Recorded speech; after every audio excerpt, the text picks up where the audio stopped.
I wanted one of the small acrylic 4 degree of freedom robot arms for some time, but have been unwilling to pay the price that they're asking, over 35 or more, and then saw this one, which is much cheaper, only just over £13. Comes in a nice little box and nicely packaged. No electronics, but you do get all the motors, and it uses interesting nuts and a little spanner and everything else provided for it. So first task, taking out the motors and all the other bits, and then these are the parts that are going to make up the actual robot arm. So nicely packaged. There's a bit of spare room, but probably couldn't have got much more into that. So first thing to do is going to be to remove all of the protective film and then start assembling the parts.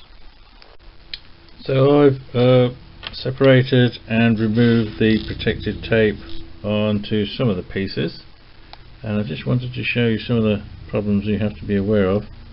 For example, this particular piece, it's got a very narrow part there, and acrylic is very brittle, so any sort of pressure on that and that will snap. And again, these little notches here, when you're putting it together, you have to be very careful not to put any unnecessary force on them, because they'll break as well. It's very similar. So this little piece here doesn't look as if it will, but those little end tags will break off very easily. Once they're broken, very hard to replace. Well, I've built the base part. That seems to work alright. It's quite a clever design, really. I do like the design. You've got 4 screws in the base, and then they screw into the top part, and then you just put one nut down there and it brings it up level. And then you've got a servo motor in the base, which is held there, and then this top rectangle just rotates, and this is going to be where the rest of the arm is built. So I like the way it puts it together, but it makes it quite delicate, because these screws, they self-tap into the holes, so the holes are just slightly smaller where they want self-tapping. So it's quite a challenge to make sure you get those in, but without breaking anything. And then you have to be careful to get everything level, so you don't snap the plastic when it bends, if you don't get everything perfectly level. But other than that, it's good. Well, I was saying you have to be careful, otherwise it will crack, and it cracked anyway. So I don't know whether you can actually see it, possibly not, but where that screw's gone in there, there's a tiny crack just there, because it was relatively thin, although it's still thicker than many places, and I was probably a bit too vigorous putting it in. Disappointing that, but it's holding together, so hopefully it will still work. Necessarily I'll just have to glue it.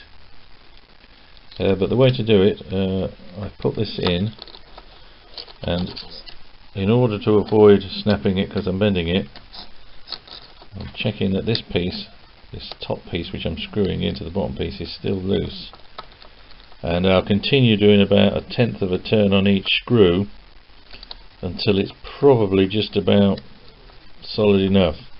It will still move a little bit, but if I screw it too tight, then it will snap.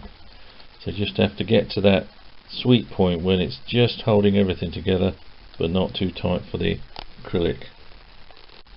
I've put 2 of the servo motors in now, and I just remembered about the calibration process.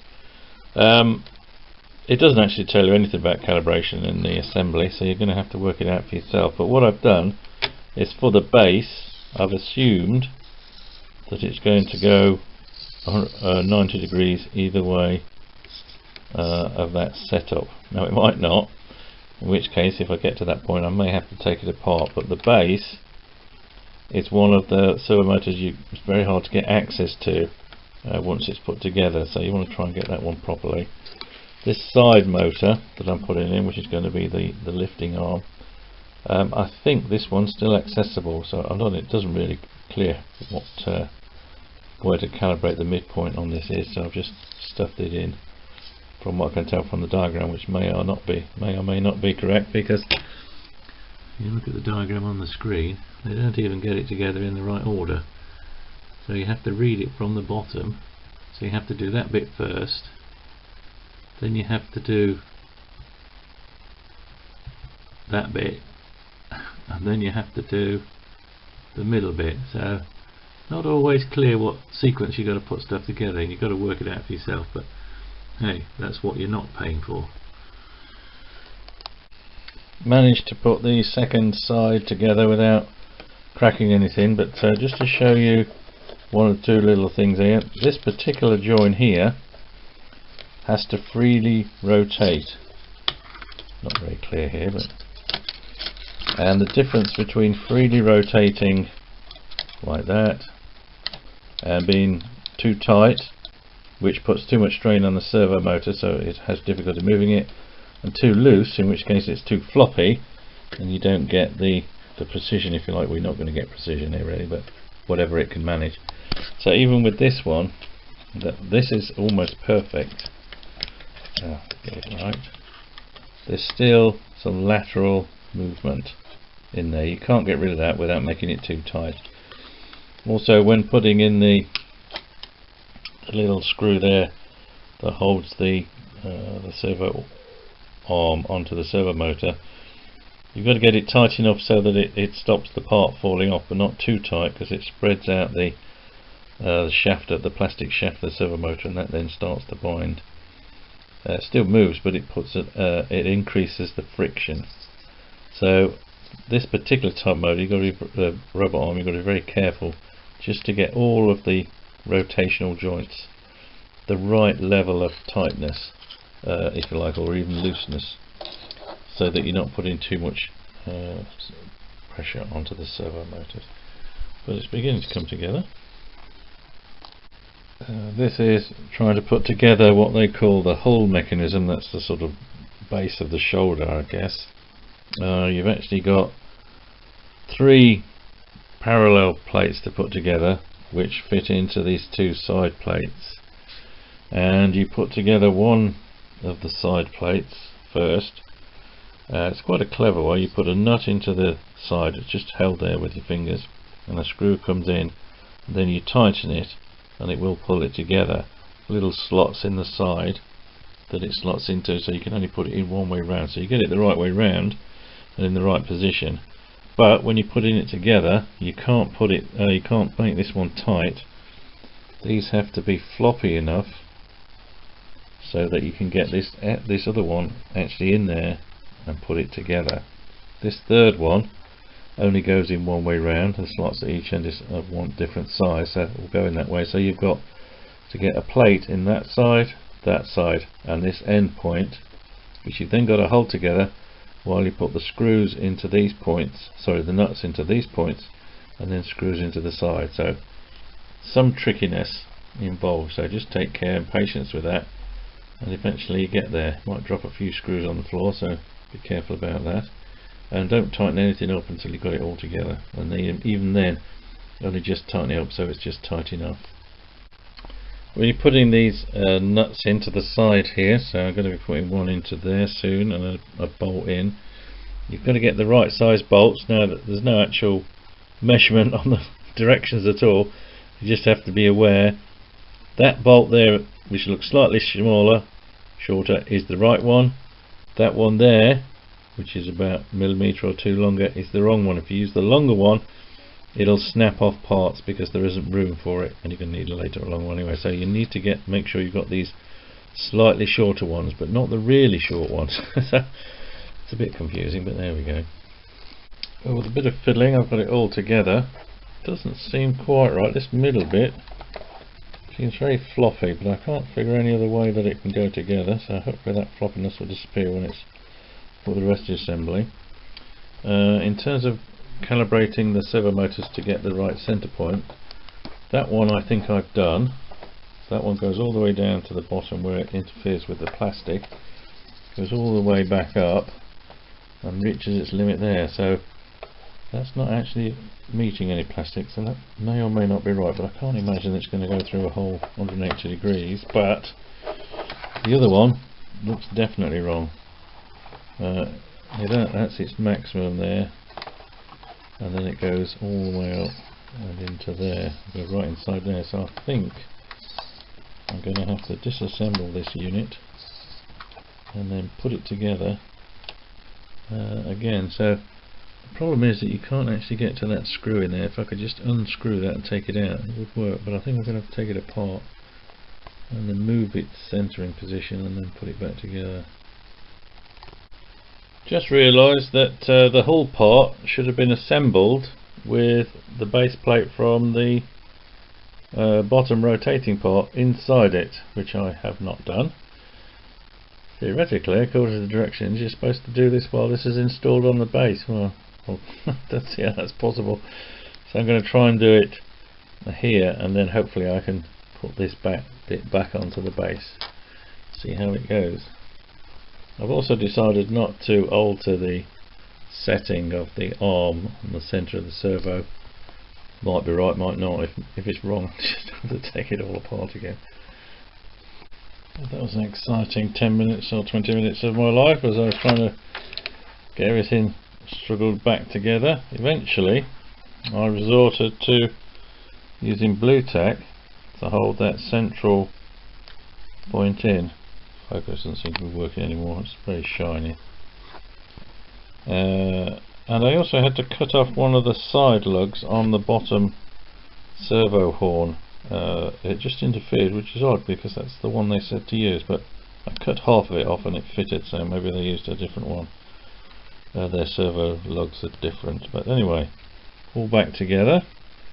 I'm hoping that I will now be able to also put the screw back in. I can just about get access to the screw down there, I think. See how it goes anyway. Otherwise it's going back without a screw. Put the base on and now realised I've made a slight error here. The tops of the screws coming from the base need to be flush with the top of the plate rather than just protruding slightly as I've got them, because the side plates that I put on the base actually drop below the base, so they now catch on there. So I'm going to have to take the base off, undo those screws, lower them slightly, put it back together again. Well, I've fitted the majority of the arm together. Not entirely sure it's right, as the directions have become very minimal now, just consisting of a few very unclear photographs. But we have got the left motor goes up and down, which gives one type of one of the degrees of freedom, and then the other one, if I can get it to work, goes backwards and forwards, and they all go backwards and forwards together. So quite a clever mechanism. Hopefully all that's left now is to finish off the gripper. As I was anticipating, there really wasn't enough information that I could see in the assembly photographs to actually get this part of it right. It's a shame really, because otherwise it's quite a good design. There's two brackets here either side of this motor, which is for the claw. One of them's got a funny shaped square bit which goes in between these two with an angle up, and the other one, which you can barely see even with this, there's another little square fits in there with a hole in. So that hole and that hole are the mounting brackets for the claw, the mounting holes for the claw. So I had to take it apart and put it back together. It's not as good the second time round when you putting these screws into a self-threaded hole, so I'm hoping not to have to do it again. Eventually managed to put the claw together. Not entirely convinced it's the right way. It doesn't seem to work perfectly, and it's quite oddly loose. I don't have the right screw just there, don't know why, but it does open and close, so that's good. It's got some slight picking catches there. I don't know what that's for. I'll have to have a look at that tomorrow. And if I look at it this way, it just doesn't seem quite level. Still works. I just need to work out where it's catching Why that bit goes up and down like that? I don't think it's supposed to. Never mind. It is working though. It's always good. Might not be perfect.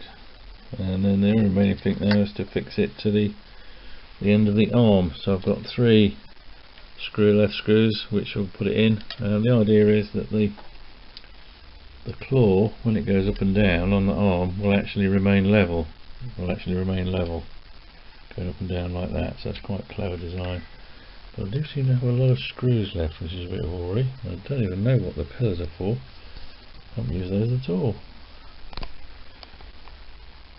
Well, I've completed the small acrylic arm robot, and personally I'm very happy with it.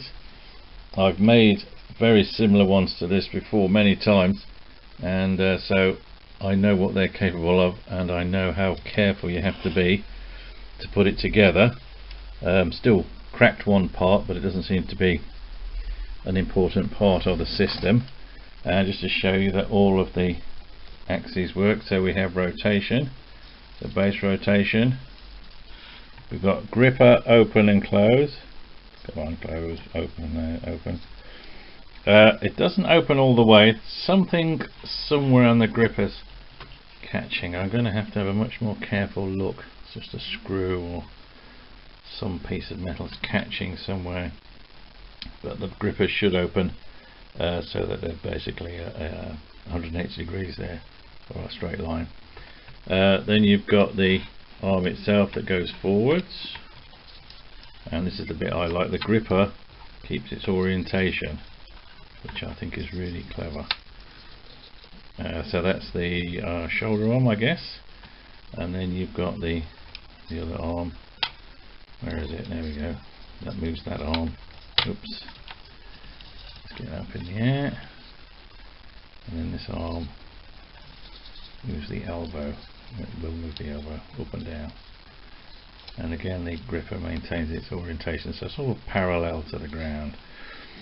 I've got it relatively loose, which is why it doesn't support its own weight, but the idea is I want to try and just about get enough friction so that it almost holds its own weight, and that will take the strain off the motor, and then the motor will be able to use its power to move the arm backwards and forwards. Rotation, it really is not very good rotation. I might think about that. It's all balanced on the protrusion from the servo motor, so it's all putting all the pressure onto that, and these are plastic servo motors, so they don't have very good bearings. So it's not brilliant, but I might put some sort of food in there. But other than that, very good. For the price, brilliant. I have a lot of parts left, not entirely sure why. I think they're for mounting the controller. So if we look at the base, you've got lots of holes left in the base, probably for Uno, Raspberry Pi, or just general.